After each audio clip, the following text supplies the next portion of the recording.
आप सभी का स्वागत है आपके अपने YouTube चैनल में जिसका नाम है socionomics a complete guide for social science. तो बच्चों आज के lecture number 3 on class 9th geography and the name of this lesson is the physical features of India.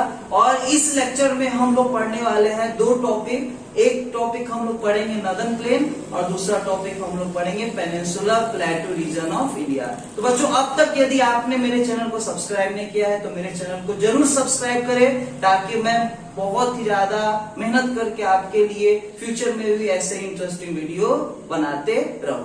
तो बच्चों हमेशा की तरह मैं इस लेक्चर को शुरू करने जा रहा हूं आज के मोटिवेशनल कोट के साथ। और आज का मोटिवेशनल कोट है जिल without knowledge is fire without light. इसका अर्थ ये बच्चों कि उत्साह बिना ज्ञान के वैसे ही है जैसा कि आग बिना रोशनी का। तो बच्चों यदि आपको जीवन में उत्साहित रहना है तो आपको ज्ञान की प्राप्ति करनी होगी। यदि आप ज्ञानी हैं तो आप उत्साहित अपने आप बने रहोगे पूरे जीवन में। चलिए तो अब हम लोग बात करते हैं नॉर्दर्न प्लेन के बारे में।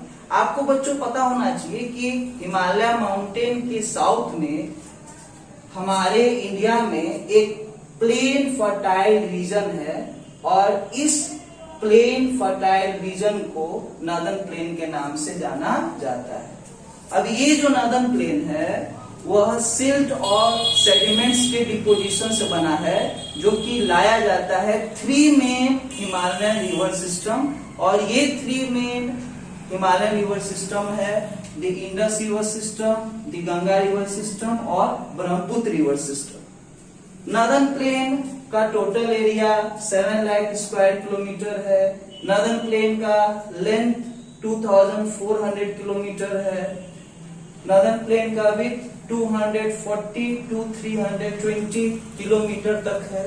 और नॉर्दर्न प्लेन को हॉरिजॉन्टली 3 पार्ट में डिवाइड किया जाता है। एक है पंजाब प्लेन, दूसरा है गैंगटिक प्लेन और तीसरा है ब्रह्मपुत्र प्लेन।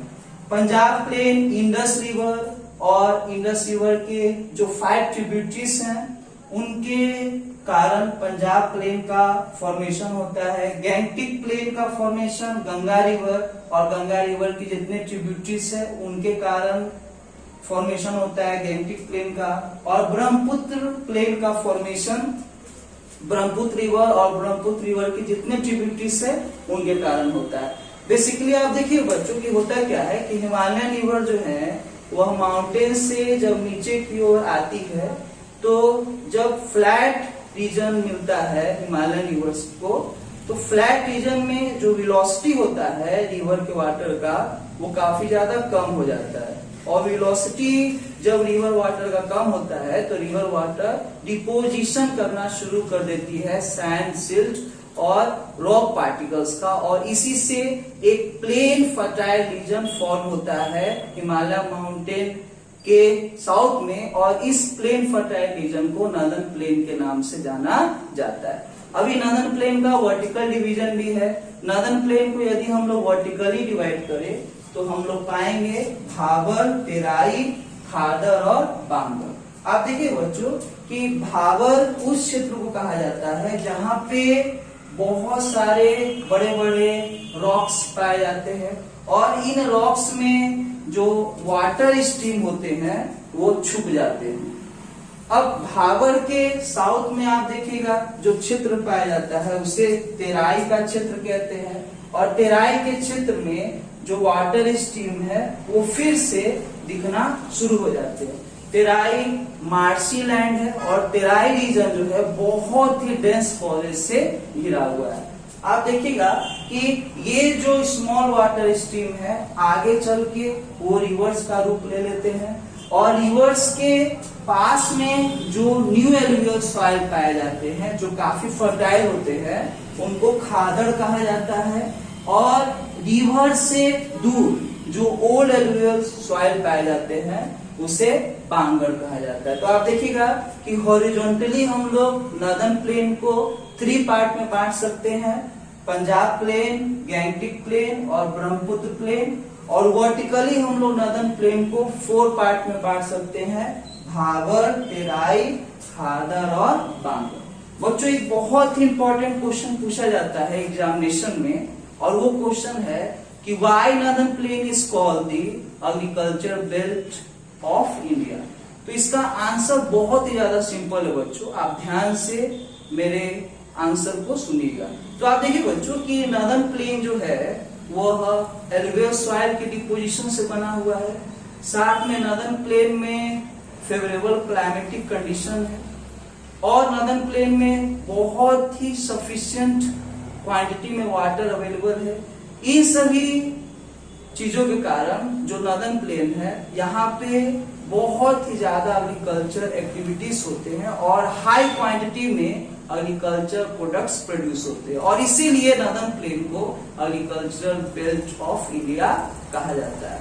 बच्चों आप ध्यान दीजिएगा कि ये जो पंजाब प्लेन है, ये पंजाब प्लेन इंडस रिवर के 5 ट्रिब्यूटरीज के कारण बना है। इंडस रिवर के जो 5 ट्रिब्यूटरीज है मेन, जैसे आपका झेलम, चेनाब, रावी, ब्यास और सतलज, ये सभी 5 रिवर का लैंड है क्या, पंजाब। आप देखिएगा कि ये जो 5 ट्रिब्यूटरीज है इंडस रिवर के, इन्हीं ट्रिब्यूटरीज के द्वारा लाए गए सैंड और सेडिमेंट्स के डिपोजिशन से आपका पंजाब प्लेन बना हुआ है।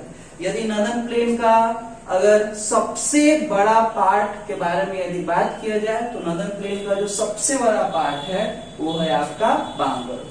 चलिए बच्चों अब हम लोग पढ़ने जा रहे हैं peninsular plateau region of India. चलिए अब हम लोग बात करते हैं peninsular plateau region of India के बारे में।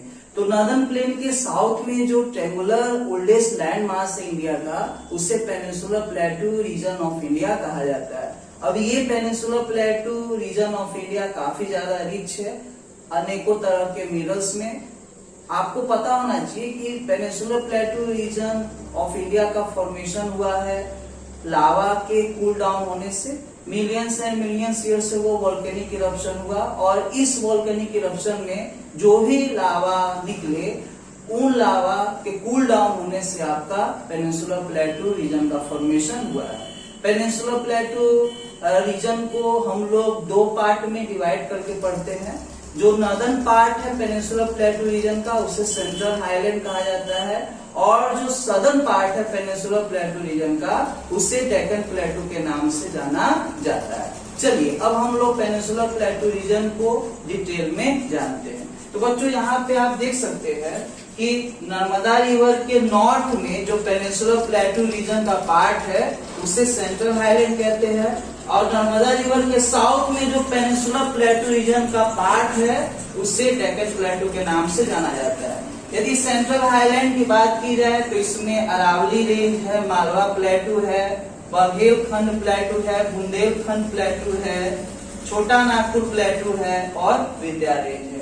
और डेक्कन प्लेटू की बात की जाए तो डेक्कन प्लेटू में आपका सतपुरा रेंज है, महाराष्ट्र प्लेटू है, कर्नाटका प्लेटू है और तेलंगाना प्लेटू है। साथ में आप देखिएगा कि डेक्कन प्लेटू का जो साउथ वेस्टर्न एक्सटेंशन है इसे वेस्टर्न घाट कहा जाता है और जो डेक्कन प्लेटू का साउथ ईस्टर्न एक्सटेंशन है इसे ईस्टर्न घाट कहा जाता है।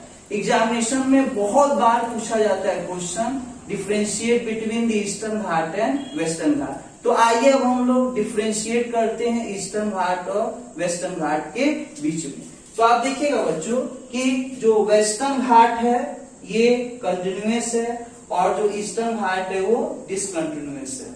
वेस्टर्न घाट का average height 900 metre to 1600 metre है और ईस्टर्न घाट का average height 600 metre. Western Ghat का हाईएस्ट पार्ट अनाईमोडी है और ईस्टर्न घाट का हाईएस्ट पार्ट महेंद्रगिरी है।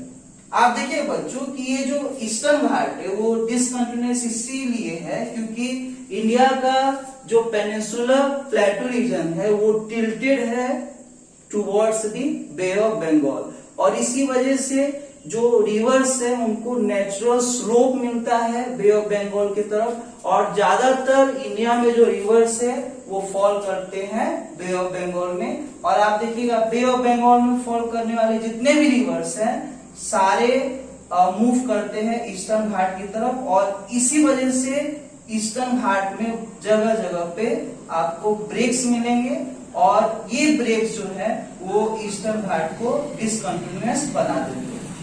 उसके बाद देखिएगा कि ये जो ईस्टर्न घाट और वेस्टर्न घाट है दोनों जाकर के मिलते हैं नीलगिरी हिल्स में। आप देखिए बच्चों कि जो आपका पेनिनसुलर प्लेटू रीजन है उसका नॉर्थ ईस्टर्न एक्सटेंशन को आपको बोला जाता है मेघालय प्लेटू। अब ये मेघालय प्लेटू जो है वो सेपरेटेड है peninsular plateau region of India से, लेकिन ये पेनिनसुलर प्लेटू रीजन का ही पार्ट है। तो अगर आपसे कोई पूछे what is the north eastern extension of the peninsular plateau region of India, तो आप बोलोगे मेघालय प्लेटू या शिलोंग प्लेटू। आप देखिएगा कि यहाँ पे जो पेनिनसुलर प्लेटू रीजन है इंडिया का उससे मेघालय प्लेटू सेपरेट हुआ है due to the Malda gap. अब ये मालदा गैप का फॉर्मेशन क्यों हुआ है, तो आप देखिएगा कि आपको मैंने पहले ही बताया है कि इंडियन प्लेट और यूरेशियन प्लेट के बीच में कोलिजन हुआ और उसी का रिजल्ट था हिमालय माउंटेन का फॉर्मेशन। अब ये मालदा गैप इसीलिए बना है क्योंकि जो भी डिस्टर्बेंस हुए थे इंडियन प्लेट और यूरेशियन प्लेट के बीच में, इन सभी डिस्टर्बेंस के कारण जो है वो मेघालय प्लेटू या शिलोंग प्लेटू में 3 इंपॉर्टेंट हिल्स पाए जाते हैं जिसका नाम है गारो, खासी और जयंतिया। गारो, खासी, जयंतिया जो हिल्स है वो मॉनसून विंड को ट्रैप कर लेते हैं और इसकी वजह से गारो, खासी, जयंतिया वाले रीजन में वर्ल्ड का सबसे ज्यादा रेनफॉल होता है। आप देखिए बच्चों कि यदि highest part of Aravalli range की बात की जाए तो वो है गुरु शिखर। यदि highest part of Satpura range के बारे में बात की जाए तो वो है धूपगढ़, और highest part of India range के बारे में बात की जाए तो वो है सद्भावना शिखर। तो बच्चों मुझे पूरा उम्मीद है कि आज का जो पेनिनसुलर प्लेटू रीजन मैंने एक्सप्लेन किया वो आप सभी को एकदम अच्छे से समझ में आ गया होगा। तो आइए अब हम लोग बात करते हैं डू यू नो सेक्शन की। तो आज के डू यू नो सेक्शन में हम लोग जानेंगे कि नीलगिरी हिल्स का जो हाईएस्ट पार्ट है वो है डोडा बेटा। तो बच्चों यदि मेरा लेक्चर आपको पसंद आया होगा तो आप मेरे YouTube चैनल को सब्सक्राइब करना ना भूलें।